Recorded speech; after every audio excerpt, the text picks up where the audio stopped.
This is TWiT. Net neutrality's long walk into non-existence took a bit of a detour yesterday, a glimmer of hope for something that some 86% of Americans hope won't go away. Joining us to talk about the significance of yesterday's net neutrality win in the Senate is Ernesto Falcon from the Electronic Frontier Foundation. Welcome back to the show, Ernesto. Hey, thanks for having me. Absolutely. It's great to get you back. So first, most people are still kind of recovering from the wounds of the FCC's move to gut net neutrality protections. So set the stage a little bit for how this particular vote came to be in the first place. When did we start hearing that this was going to happen, and kind of what was the expectation that that this would pass or fail? Sure. So Congress, as kind of the independent body from the executive branch, right? They have a way to put a check on regulators and anything that the executive branch does when it comes to regulation. And they use a process called the Congressional Review Act. So in this instance, all you needed was 30 senators to say, we're going to vote to reverse the FCC. And that brought the process to the floor. You couldn't have leadership or anyone else kind of stall it. And when push came to shove at the end of the day, thanks to all the calls and organizing on the ground, 52 senators voted in favor of reversing the FCC, which is huge. I think people expected the Republican Senate to stick with the Republican FCC. But at the end of the day, it's undeniable how many people are on one side of this issue and how unpopular the FCC's decision to repeal net neutrality is. I mean, the slight majority in the Senate voted to repeal, largely, the Democratic side. And then, like you said, there were a few Republicans that kind of broke away from the kind of the party line, as it were. Who were they? And is it clear that this kind of campaign, this public pressure campaign to kind of put a lot of attention on this and, the public making their voices heard, is it very clear that that had an impact in changing their votes? Oh, yeah. I mean, it was, we came to this without knowing exactly where anyone's going to vote until we got to it. And the initial momentum came from the fact that almost every single Democrat actually signed on to say, I will vote for this if it comes to the floor. And then Senator Collins from Maine followed on. And the story there is there's just a very big constituency, including the actual local ISPs in Maine, support net neutrality. It's really AT&T, Comcast, Verizon are the drivers of repealing net neutrality. They're the ones that want to get rid of all the protections. But when you go to like your regional and local ISP, the competitors to the big incumbents, they're perfectly fine, not just with net neutrality, they're in favor of privacy as well. Mm-hmm. So the next step is to get through the House. If you were a betting man, what would you say the chances of this getting through the House are? Well, it really comes down, it's correlated to how many people pick up the phone and talk to their member of the House. There is the way to think about this is how many of their constituents can a member of the House hear from demanding a vote in the House of Representatives before they agree? There is a finite number before any politician decides, it's too many people back home want me to vote on this, we're going to vote on this. And the procedure to get to the House floor is called a discharge petition. Essentially, 218 members of the House sign a petition to force a vote. That way, Speaker Ryan or any of the Republican leadership probably don't want to vote on this at all. They have no means or mechanism to stop it if a majority of the body disagrees.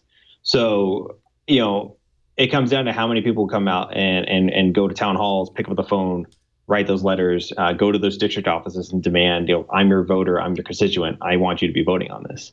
The more people that do it, the better our odds are. Kind of sounds to me like you, from your perspective, and correct me if I'm wrong, were you a little surprised that yesterday turned out the way that it did? And is that now giving you hope on this kind of larger task of heading, into the House? Because it really does sound like the odds are not in our favor, as our being anyone who supports net neutrality, just based on sheer numbers alone within the House. What would you say? So it's not going to be easy, right? We're all going to have to work on this pretty hard, as a community. It won't be just like EFF and Fight for the Future and a few other organizations that pull this off.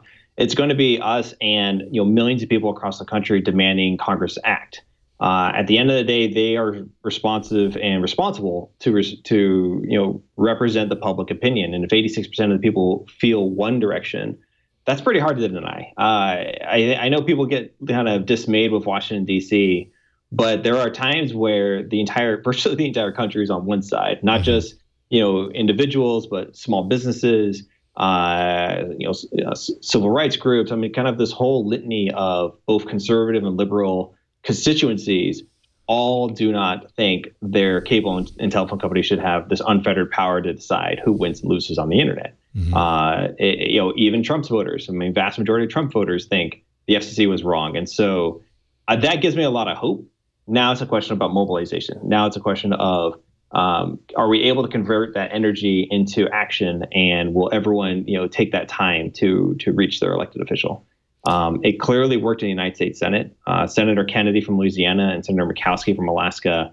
I think what happened in those two states was pretty remarkable. There was a lot of just people showing up doing kind of like rallies. You had local businesses write op-eds. There was a pretty heavy effort to convince those senators to side with them, and it worked. So after the vote, U.S. Telecom, and that's the outfit that represents a lot of the telcos, said, quote, consumers want permanent, comprehensive online protections, not half measures or election year posturing from our representatives in Congress. What online protections are they talking about? Like, what is it exactly that they mean by that, the telcos? Yeah, U.S. Telecom is essentially AT&T Verizon. And what they want, and what they kind of lost in a fairly significant way in the United States Senate, at the end of the day, they want pay prioritization to be legalized, meaning they want it in law, but they're allowed to kind of say, hey, you website, you want to run faster, you have to pay us an extra fee. They want that perfectly legal and in law at the end of the day. Now 52 senators have said, no, we think blocking, throttling, and pay prioritization should be banned as a matter of business practices. And that's a big setback for them.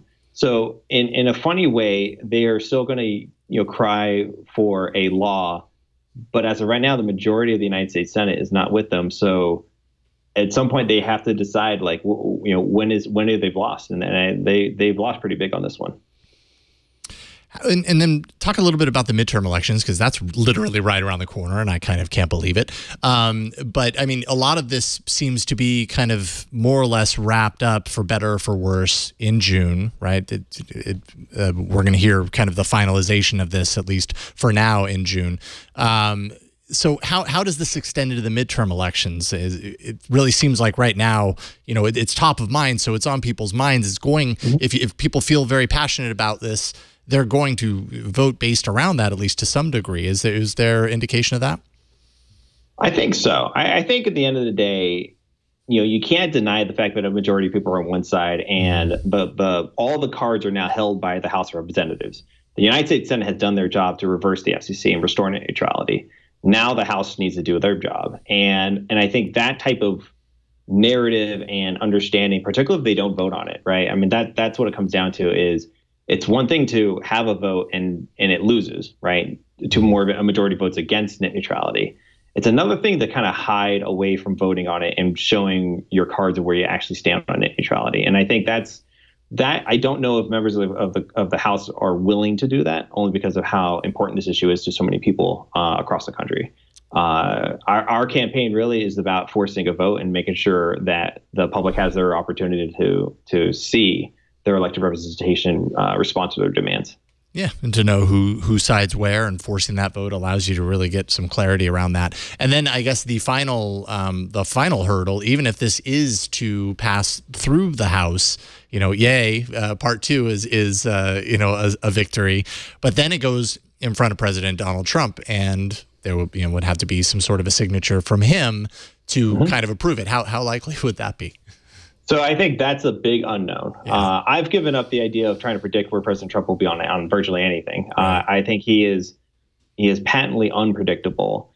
And maybe the only thing I have that gives me confidence is, when you look at 86% polling, majority of his own voters agree with our position that net neutrality needs to be the law.